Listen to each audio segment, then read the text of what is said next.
London in the 1700s was a city of extremes. It was a booming metropolis of over 500,000 people. Yet, it was also a place of chaos that would reshape the modern city. This was an era of great transformation. Elegant squares rose in the West End. Architects like Christopher Wren rebuilt the city in a grand style. Now, thanks to new advanced AI software, we can recreate these scenes with incredible accuracy. By analyzing actual 18th century paintings and engravings, we are able to show how London likely looked. We can see the architecture, the streets, the people, and the atmosphere of the time. This allows us to step back nearly 300 years and experience the city just as Londoners once did. This is an extraordinary bird's eye view of the city of London from the mid-18th century. We are looking up the River Thames from the spot where Tower Bridge would later be built. You are seeing the beating heart of Georgian London. It was the largest port in the world and the center of global trade. Dominating the skyline is the magnificent St. Paul's Cathedral. Sir Christopher Wren finished it in 1710, after the Great Fire of 1666 destroyed the medieval city. To the right, you can see the monument to the Great Fire. It stands as a permanent reminder of the disaster that changed London forever. The Thames is crowded with sailing ships and rowing boats. This was London's highway, teeming with trade from across the British Empire. Notice the famous old London Bridge. It is still lined with houses and shops, just as it had been for centuries. This view captures London at the height of its Georgian success, when it was changing from a medieval city into the capital of a global superpower. This is the iconic view from One Tree Hill in Greenwich Park. We are looking northwest toward London in the mid-18th century. You are standing at what would become one of the most important scientific spots on Earth. In 1884, Greenwich was chosen as the location of the prime meridian. This made it the center point from which all longitude is measured around the globe. Below us, the elegant Queen's House sits between the grand columns of Greenwich Hospital. It was completed in 1751 as a home for retired sailors. It was Britain's version of Les Invalides in Paris. These Baroque masterpieces by Christopher Wren and Nicholas Hawksmoor were statements of power. They proclaimed Britain's dominance of the seas. Greenwich was the gateway to London for sea trade. This high viewpoint allowed visitors to see the entire path toward the capital. The fashionable people in the foreground are taking in what was considered one of England's finest sights. It is a view that has captured artists and writers for over 3 centuries, and it remains almost unchanged today.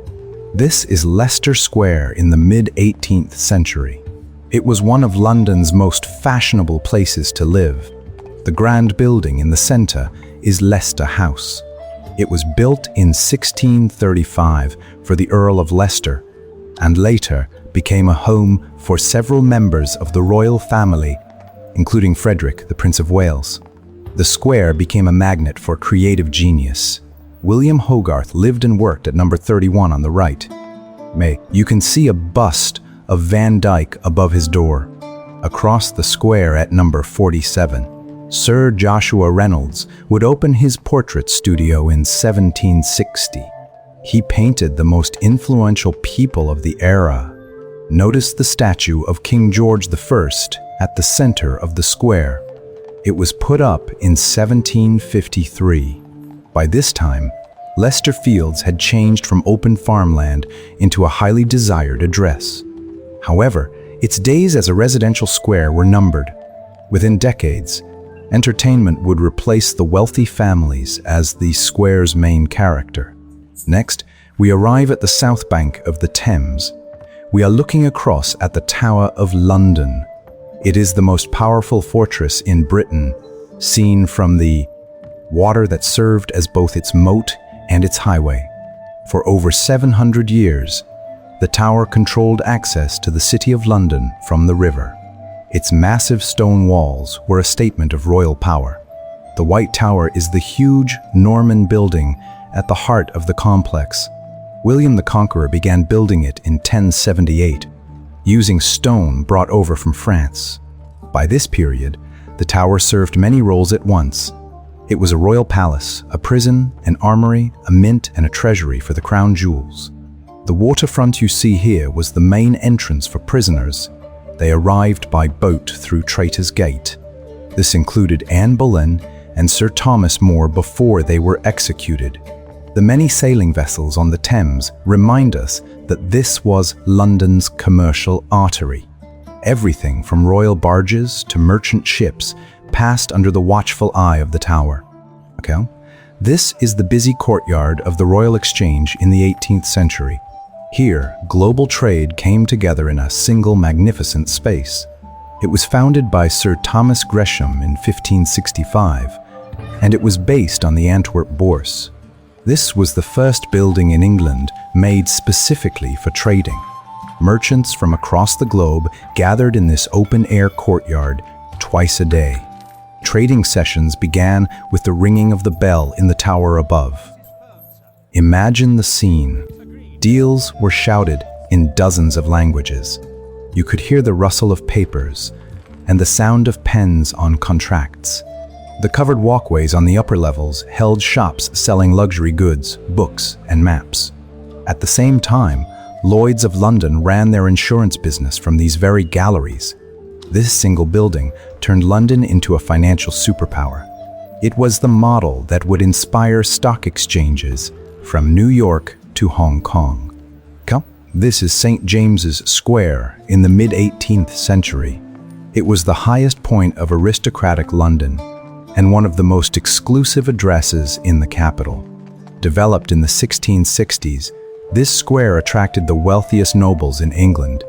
Dukes, earls, and prime ministers all competed for homes here. What you are seeing is a transformation by the royal gardener, Charles Bridgeman, from the 1720s. He added that elegant pool, which was 150 feet wide.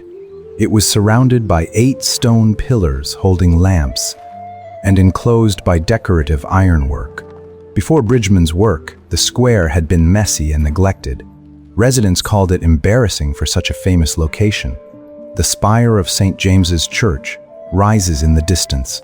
Within a few decades, this square would change from grand homes to the clubs and businesses that occupy these buildings today. This is Cheapside, a busy commercial center in Georgian London. The name comes from the Old English word cheap, which means marketplace. For centuries, this was where fortunes were made. The elegant steeple rising above the street belongs to St. Mary le Bow. This was a masterpiece by Christopher Wren, rebuilt after the Great Fire. Those famous bow bells defined what it meant to be a true Cockney. Anyone born within the sound of those bells could claim that proud title. Down this wide street, merchants sold everything from silk and jewelry to books and spices. The rows of shops lining both sides were some of the most expensive in the world. This was not just a street, it was like Oxford Street and Wall Street combined. It was the place where London's merchant class built their empires, one sale at a time. History has left us thousands of these amazing engravings and paintings from cities across the globe. They are snapshots frozen in time, waiting to be brought back to life. So tell us in the comments, which city would you like to see next? Your choice could be featured in our next video. Thanks for watching, and we will see you soon.